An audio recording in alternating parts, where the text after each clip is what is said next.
Hey everyone, welcome back to my channel. आज हम जिस टॉपिक के ऊपर डिस्कशन करने वाले हैं वो है टाइप्स ऑफ ऑर्गेनाइजेशन, जिसमें हम दो टाइप ऑफ ऑर्गेनाइजेशन डिस्कस करेंगे। First one is formal and second one is informal. तो सबसे पहले हम डिस्कस करते हैं फॉर्मल ऑर्गेनाइजेशन।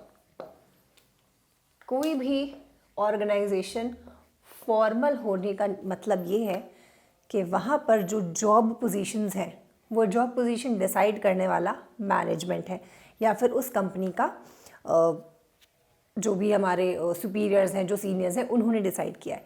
इसका एक एग्जांपल आप देखिए, ये हमारा हायरार्की है। इस हायरार्की में कौन सा इंसान किसका सुपीरियर है और कौन किसका सबऑर्डिनेट है, ये हमें पता चलता है। और ये जॉब पोजीशन बनाने वाला जो है वो है हमारा कंपनी का, ऑर्गेनाइजेशन का मैनेजमेंट। तो फॉर्मल ऑर्गेनाइजेशन में हमें ये समझ में आता है कि किसका किससे फॉर्मल ऑर्गेनाइजेशन में रिलेशनशिप है। ये जो सबऑर्डिनेट है ये किससे ऑर्डर्स लेगा? इस सुपीरियर से।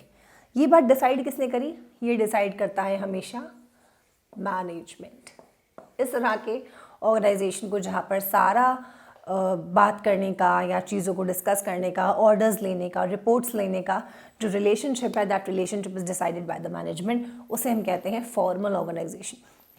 अब इस सबऑर्डिनेट को ये पता है कि ये इस इंसान के अबव आता है। ये सबऑर्डिनेट, इसका सुपीरियर कौन है? ये। लेकिन ये सबऑर्डिनेट किसका सुपीरियर है? इस इंसान का। तो ये इसको क्या देगा? ऑर्डर्स। और ये इसका क्या है? सबऑर्डिनेट है। तो हायरार्की ऐसे ही बनती है जब हमें पता चलता है कि कौन जॉब प्रोफाइल में किसके अबव है, किसके बिलो है। ये हो गया हमारा फॉर्मल रिलेशनशिप। फॉर्मल रिलेशनशिप में हमेशा जो कन्वर्जेशन है, जो बातें हैं, वो फॉर्मली होती हैं, केवल काम की बातें होती हैं। जैसे हम कहीं जाते हैं, कहीं इंटरव्यू देने जाते हैं तो हम फॉर्मल कपड़े पहन के जाते हैं, हम कैजुअल कपड़े पहन के नहीं जा सकते। और वहीं अगर हम किसी फ्रेंड के साथ कहीं मूवी जा रहे हैं, कहीं घूमने जा रहे हैं, तो वहाँ पे हम इनफॉर्मल कपड़े पहनते हैं, वहाँ पर हम फॉर्मल कपड़े पहन के नहीं जा सकते। तो फॉर्मल ऑर्गेनाइजेशन को आप ऐसा ऑर्गेनाइजेशन समझिए जहाँ पर हम केवल मतलब की बात और काम की बात करते हैं, इसके अलावा हमारा और कोई किसी से कोई मतलब नहीं होता। अब हम आ जाते हैं नेक्स्ट पर, जो कि है हमारा इनफॉर्मल ऑर्गेनाइजेशन। इनफॉर्मल ऑर्गेनाइजेशन होने का मतलब ये है कि यहाँ पर जो कन्वर्जेशन होगी वो कन्वर्जेशन मैनेजमेंट ने डिसाइड नहीं करी। हमें ये पता चल गया कि ये इंसान सबऑर्डिनेट है किसका? इस सुपीरियर का।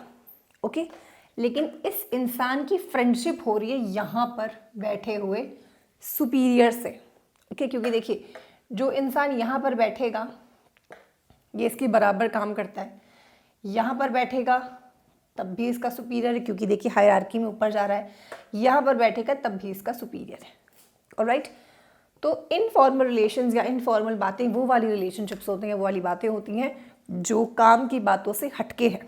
फॉर एग्जाम्पल हमारी फ्रेंडशिप, हम ऑर्गेनाइजेशन में जाते हैं काम करने के लिए, हमें पता है कि ये हमारे कलीग्स हैं, हम इनके साथ बातें कर सकते हैं। लेकिन कभी कभी ऐसा होता है कि हम फॉर्मल ना होकर इनफॉर्मल हो जाते हैं। हम कैंटीन में जाते हैं, वहाँ बातें करते हैं, मूवीज़ देखने जाते हैं एक दूसरे के साथ, एंड कभी हम क्रिकेट मैच देखने चले जाते हैं। तो ये सारी चीज़ें जो कि हैं वो है इनफॉर्मल में। क्या ऑर्गेनाइजेशन ने हमसे कहा था कि आप ऐसे इनफॉर्मल बिहेव करिए? नहीं। क्या ऑर्गेनाइजेशन ने हमसे ये कहा था कि तुम इस इंसान से दोस्ती कर लो? नहीं कहा था। ऑर्गेनाइजेशन ने क्या बोला था कि ये तुम्हारा सुपीरियर है, तुम इसके सबऑर्डिनेट हो, सिर्फ यही कहा था। तो informal relations are those relations जो कि हम कर लेते हैं अपनी सोशल नीड्स को फुलफिल करने के लिए, क्योंकि किसी भी ऑर्गेनाइजेशन में आप बिना दोस्ती किए, बिना बात किए हम नहीं रह सकते। तो हमें अपना एक रिलेशन तो समझ में आ गया कि हमारा सुपीरियर कौन है, हम सबऑर्डिनेट किसके हैं। लेकिन इसके अलावा एक और रिलेशनशिप है जो हम अपने फ्रेंड्स, कलीग्स, दोस्तों के साथ बनाते हैं, और उसे हम कहते हैं इनफॉर्मल रिलेशन, जो कि फुलफिल किया जाता है सोशल नीड्स के द्वारा। So this is all about in this video. I hope आपको फॉर्मल और इनफॉर्मल ऑर्गेनाइजेशन समझ में आ गया होगा। ये टॉपिक ऑर्गेनाइजिंग का एक इम्पॉर्टेंट टॉपिक है जो कि एग्जाम में अक्सर पूछा जाता है। सो ऐसे ही और वीडियोज़ के लिए चैनल को लाइक करें, सब्सक्राइब करें if you genuinely like the content. Thank you so much for watching.